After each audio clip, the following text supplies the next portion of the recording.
So this is it. I'm finally going to talk about it. I'm going to talk about my experience on this mental disorder. Because if I don't do it, I'll just never do it.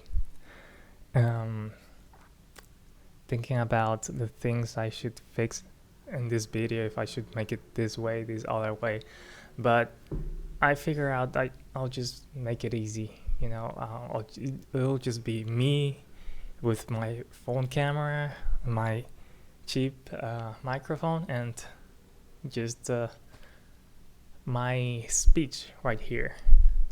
So yeah, today I will be talking to you about my experience as a guy that lives with a mental disorder called skin picking disorder or excoriation disorder.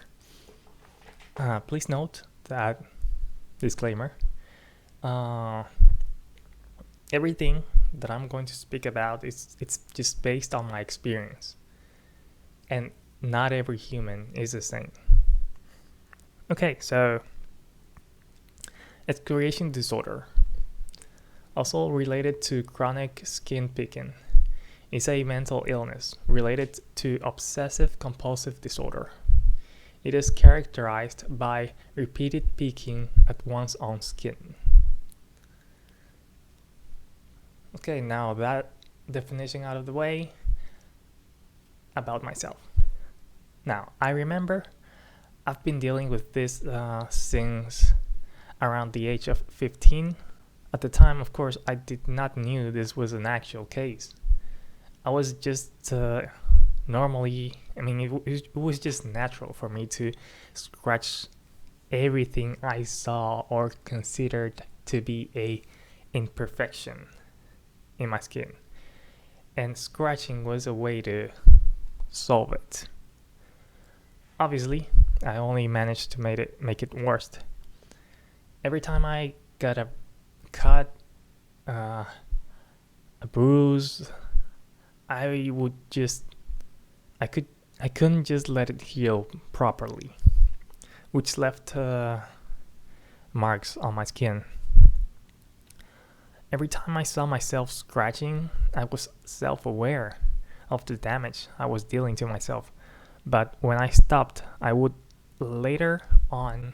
just find myself scratching again until that imperfection was gone. Nowadays, not long ago, someone casually told me, "Hey, you got that thing just like my sister. You have skin picking disorder, don't you?" And I did not knew how to answer because I was just surprised. I did not knew this thing had a name. So I started investigating. And I learned that there was a variety of reasons, not many, just a few, in which this behavior takes place in the first place. And I learned a little bit more about myself.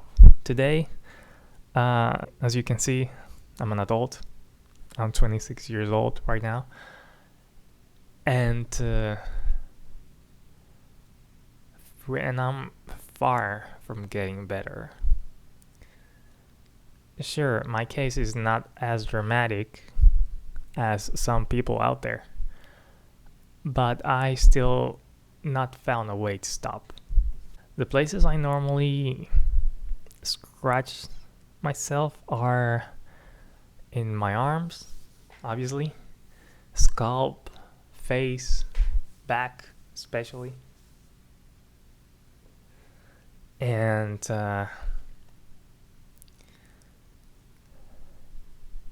it is quite noticeable, especially my face.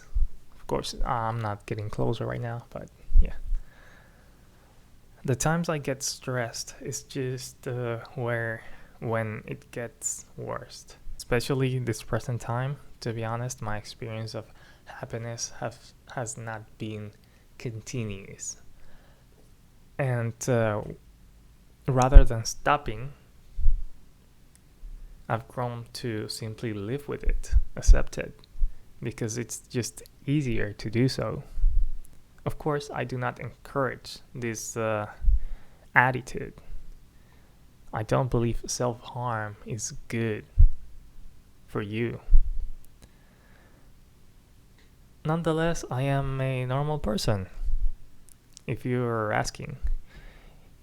And if you're concerned about this type of people, like I, being a threat or a danger, I'd say don't be.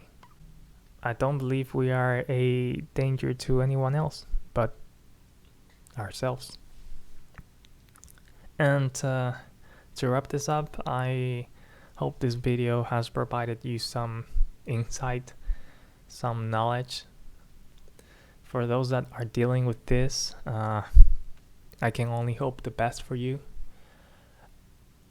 I really don't have an advice because as you can see, I'm still scratching. I don't have a way to stop it, because I mean, it's not that bad in me, it's just not good. And sometimes I stop doing it when I'm feeling happier, and I drop back again at it when I don't feel like myself. It's just a matter of emotional state in my case. Every person is different, and for me to give you an advice would be suggesting that I know about you, but no one else knows you better than yourself. So yeah, sorry about that. Carry on. And yeah, and on the other hand, for those that are not dealing with this, but they do have a relative one that is, I hope that this has taught you how to give a better approach and not go with the casual phrase of saying something like, hey, stop scratching yourself. That's no good. It's a no. Don't do that, because that's something we've already told ourselves many times. I'm not saying that you shouldn't be concerned. I'm just saying to be more, try to understand better. Sure, you can try and approach them saying stuff like, oh, I see you're dealing with this. I hope it gets better over time. That sounds better. That sounds more acceptable, at least for me. So yeah.